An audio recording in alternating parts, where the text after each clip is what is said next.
Vada pav recipe Mumbai ಸ್ಟೈಲಲ್ಲಿ ಇವತ್ತು ಮನೆಯಲ್ಲೇ ಮಾಡೋಣ. ತುಂಬ ರುಚಿಯಾಗಿರುತ್ತೆ. ನೀವು ತಿಂದರೆ ಇದರ ರುಚಿ ಮರೆಯೋದೇ ಇಲ್ಲ. ಎಲ್ಲರೂ ಹೇಳ್ತಾರೆ ಹೇಗೆ ಮಾಡಿದ್ರಿ ಅಂತ. ನೀವು ಹೊರಗಡೆ ಹೋಗೋದು ತಿನ್ನೋದನ್ನೇ ಮರ್ತು ಬಿಡ್ತೀರಾ. ಯಾರಿಗೆಲ್ಲ ವಡಾ ಪಾವ್ ರೆಸಿಪಿ ಇಷ್ಟ ಆಗುತ್ತೆ ದಯವಿಟ್ಟು ಕಮೆಂಟ್ಸ್ ಮೂಲಕ ತಿಳಿಸಿ. Hi friends, welcome back to my channel Renu's ರೆಸಿಪಿಗೆ ತಮ್ಮೆಲ್ಲರಿಗೂ ಸ್ವಾಗತ. ಬನ್ನಿ ಯಾವ ರೀತಿ ಸಣ್ಣ ಅಂದರೆ ತುಂಬ ಸಿಂಪಲ್ಲಾಗಿ ಫಟಾಫಟ್ ಅಂತ ಮಾಡ್ಬೋದು. ಕೇವಲ ಒಂದು ಅರ್ಧ ಗಂಟೆಯಲ್ಲಿ ಈ ವಡಾ ಪಾವ್ ರೆಸಿಪಿನ ಮಾಡ್ಬೋದು. 4 ಆಲೂಗಡ್ಡೆನ ನಾನು ಚೆನ್ನಾಗಿ ತೊಳೆದ್ಬಿಟ್ಟು ಕುಕ್ಕರಲ್ಲಿ ಹಾಕಿಬಿಟ್ಟು 4ರಿಂದ 5 ವಿಸಲ್ ಬರೋ ತನಕ ನಾನು ಕುಕ್ಕರಲ್ಲಿ ಬೇಯಿಸ್ಕೊಡ್ತೀನಿ. ಸೊ ಅದು ಕುಕ್ಕರಲ್ಲಿ ಅಂದರೆ ಆಲೂಗಡ್ಡೆ ಬೆಂದ ಮೇಲೆ ನಾವು ಸೈಡಲ್ಲಿ ಸಿಪ್ಪೆನ ತೆಗೆದುಬಿಟ್ಟು ಇಟ್ಕೊಂಡಿದ್ದೀನಿ. ಈಗ ಇಲ್ಲಿ ಒಂದು ಕಡಾಯಿ ಇಟ್ಕೊಂಡಿದ್ದೀನಿ. ಆ ಕಡಾಯಿಯಲ್ಲಿ ಸ್ವಲ್ಪ 4ರಿಂದ 5 ಸ್ಪೂನಷ್ಟು ಎಣ್ಣೆ ಕೂಡ ಹಾಕ್ಕೋಬೇಕು. ಎಣ್ಣೆ ಹಾಕ್ಕೊಂಡು ಸ್ವಲ್ಪ ಎಣ್ಣೆ ಬಿಸಿ ಆದ ನಂತರ ಸಾಸಿವೆ, ಸ್ವಲ್ಪ ಜೀರಿಗೆ ಕೂಡ ಹಾಕ್ಕೊಳ್ತಾ ಇದ್ದೀನಿ.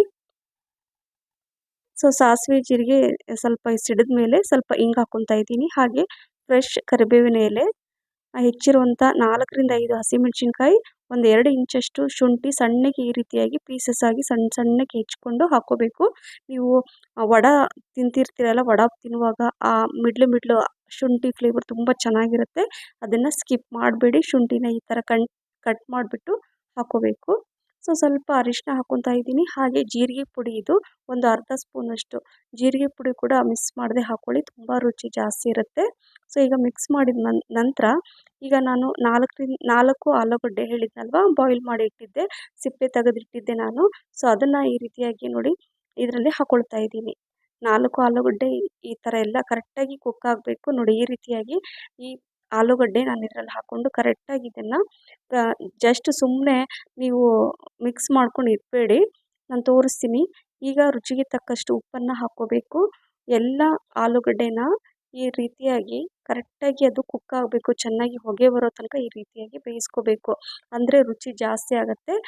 ಸ್ವಲ್ಪ ಹೆಚ್ಚಿರುವಂಥ ಕೊತ್ತಂಬರಿ ಸೊಪ್ಪನ್ನು ಕೂಡ ಹಾಕ್ಕೋಬೇಕು. ಕೊತ್ತಂಬರಿ ಸ್ವಲ್ಪ ಜಾಸ್ತಿನೇ ಹಾಕ್ಕೊಳ್ಳಿ. ವಡಾ ಪಾವ್ ತುಂಬ ರುಚಿಯಾಗಿರುತ್ತೆ. ನೋಡ್ತಾ ಇರ್ಬೋದು ನೀವು, ಎಲ್ಲೂ ಕೂಡ ಅಂಟ್ಕೊಳ್ತಾ ಇಲ್ಲ. ವಡಾ ಮಾಡಲಿಕ್ಕೆ ಕರೆಕ್ಟಾಗಿ ಪರ್ಫೆಕ್ಟಾಗಿ ಇದು ರೆಡಿಯಾಗಿದೆ. ಸುಮ್ಮನೆ ಆಲೂಗಡ್ಡೆ ನೀವು ಬೇಯಿಸ್ಬಿಟ್ಟು ಮಸಾಲೆ ಎಲ್ಲ ಹಾಕಿಬಿಟ್ಟು ಮಿಕ್ಸ್ ಮಾಡಿಬಿಟ್ಟು ನೀವು ತೆಗೆದಿಟ್ಬಿಡಿ, ಆ ರುಚಿ ಬರಲ್ಲ.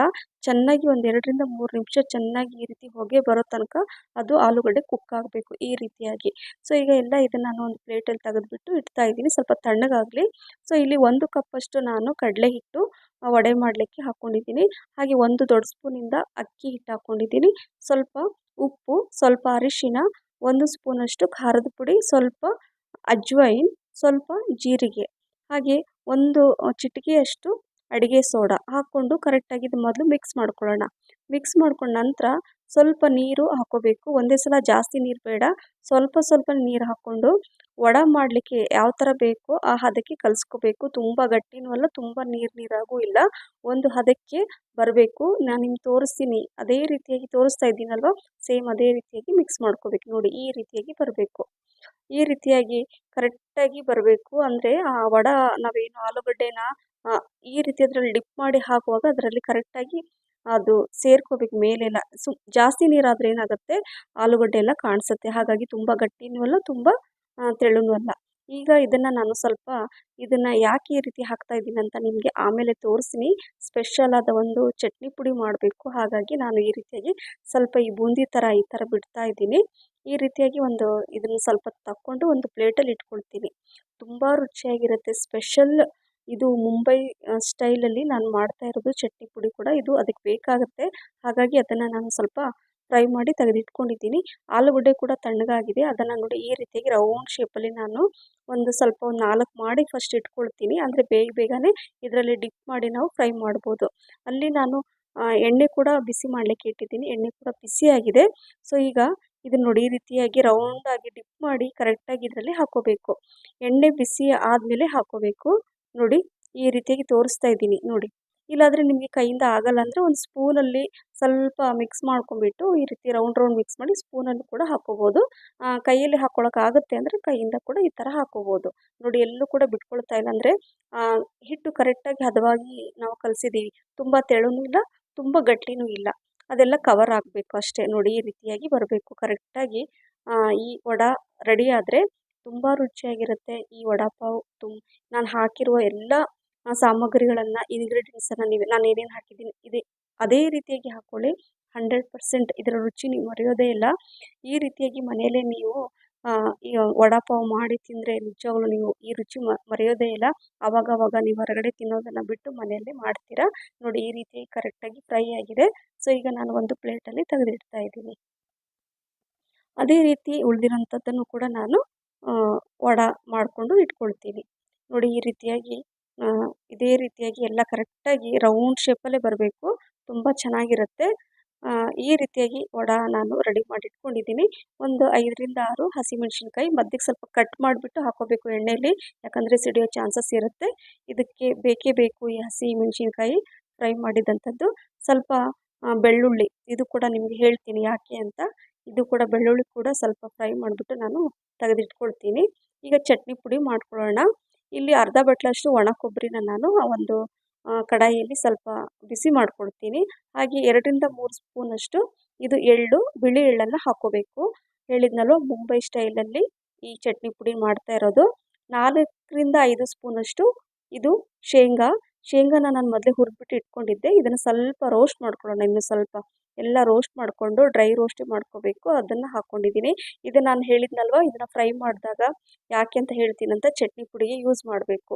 ಹಾಗೆ 2ರಿಂದ 3 ಸ್ಪೂನಷ್ಟು ಖಾರದ ಪುಡಿ ಹಾಕ್ಕೊಳ್ತಾ ಇದ್ದೀನಿ. ರುಚಿಗೆ ತಕ್ಕಷ್ಟು ಉಪ್ಪು. ಇದನ್ನು ನೀರು ಹಾಕ್ಕೊಳ್ದೇನೆ ಇದನ್ನು ಡ್ರೈ ಪೌಡ್ರ್ ಮಾಡ್ಕೋಬೇಕು.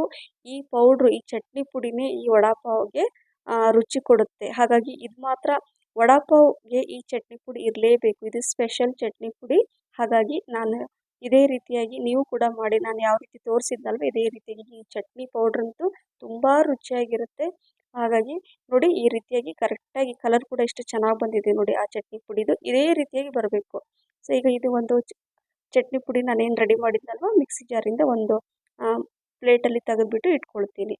ಈ ರೀತಿಯಾಗಿ ನೀವು ವಡೆ ಮಾಡಿಕೊಂಡು ಆಮೇಲೆ ಚಟ್ನಿ ಪುಡಿ ಮಾಡ್ಕೊಂಡ್ಬಿಟ್ಟು ರೆಡಿ ಮಾಡಿ ಇಟ್ಕೊಂಡ್ಬಿಟ್ರೆ ಯಾರು ತಿಂತಾರೋ ಅವರಿಗೆ ನೀವು ಒಂದೊಂದಾಗಿ ನೀವು ವಡಾಪಾವನ್ನ ರೆಡಿ ಮಾಡಿ ಅವ್ರಿಗೆ ಕೊಡ್ಬೋದು. ಅದ್ಭುತವಾದ ರುಚಿ ಇದು. ನೀವು ಹೊರಗಡೆ ತಿನ್ನೋದನ್ನೇ ಮರೆತು ಬಿಡ್ತೀರಾ. ನೋಡಿ ಮೆಣಸಿನ್ಕಾಯಿ ನಾನು ಫ್ರೈ ಮಾಡಿ ಇಟ್ಕೊಂಡಿದ್ದೆನಲ್ಲ, ಅದಕ್ಕೆ ಸ್ವಲ್ಪ ಉಪ್ಪು ಹಾಕ್ಕೋಬೇಕು. ಉಪ್ಪು ಹಾಕ್ಕೊಂಬಿಟ್ಟು ಈ ರೀತಿಯಾಗಿ ಮಿಕ್ಸ್ ಮಾಡಿ ಇಟ್ಕೋಬೇಕು. ಇದು ಬೇಕೇ ಬೇಕು ವಡಾಪಾವ್ಗೆ. ಈ ಹಸಿಮೆಣಸಿನ್ಕಾಯಿ ಈ ಥರ ಇಲ್ಲ ಅಂದರೆ ತಿನ್ನೋಕ್ಕಾಗಲ್ಲ. ಈಗ ನಾನು ಪಾವನ್ನ ತೊಗೊಂಡಿದ್ದೀನಿ. ಈ ರೀತಿಯಾಗಿ ನೀವು ಚಾಕುಯಿಂದಾದರೂ ಕಟ್ ಮಾಡಿ ಅಥವಾ ಕೈಯಿಂದಾದರೂ ಕೂಡ ಕಟ್ ಮಾಡ್ಬೋದು. ನಾನು ಕೈಯಿಂದನೇ ಈ ರೀತಿಯಾಗಿ ಕಟ್ ಮಾಡಿ ಪುಡಿ, ಚಟ್ನಿ ಪುಡಿ, ಸ್ಪೆಷಲ್ ಚಟ್ನಿ ಪುಡಿನ ನಾನು ಇದರಲ್ಲಿ ಹಾಕ್ಕೊಳ್ತಾ ಇದ್ದೀನಿ. ನೋಡಿ ಈ ಚಟ್ನಿ ಪುಡಿ ಈ ಥರ ಹಾಕ್ಕೊಂಡು ಆ ವಡೆನ ನಾನು ಈ ರೀತಿಯಾಗಿ ಹಾಕ್ಕೊಂಡು ಈ ಮೆಣಸಿನ್ಕಾಯಿನ ಈ ಥರ ಇಟ್ಬಿಟ್ಟು ನೀವು ತಿಂತಾ ಇದ್ದರೆ ಆಹಾ, ಬಾಯಿಗೆ ನೀರಿಸುವಂತಹ ಈ ವಡಾಪಾವ್ ರೆಸಿಪಿ ಈ ರೀತಿಯಾಗಿ ನೀವು ಮಾಡ್ತೀರಲ್ವ, ಈ ಸ್ಪೆಷಲ್ ಚಟ್ನಿ ಪುಡಿ ಜೊತೆ ಮೆಣಸಿನ್ಕಾಯಿ ಇಟ್ಕೊಂಡು ತಿಂತಾ ಇದ್ದರೆ ತಿಂತಾನೇ ಇರ್ತೀರಾ. ಈ ರೆಸಿಪಿ ನಿಮಗೆ ಇಷ್ಟ ಆದರೆ ಲೈಕ್, ಶೇರ್, ಕಮೆಂಟ್ಸ್ ಮತ್ತು ಸಬ್ಸ್ಕ್ರೈಬ್ ಮಾಡೋದನ್ನು ಮರಿಬೇಡಿ. ಹಾಗೆ ನನ್ನ ಫೇಸ್ಬುಕ್ ಪೇಜನ್ನು ಫಾಲೋ ಮಾಡಿ ಅಂತ ಹೇಳ್ತಾ ಮತ್ತೆ ಇನ್ನೊಂದು ರೆಸಿಪಿ ಜೊತೆ ಸಿಗ್ತೀನಿ. Thank you for watching. Bye.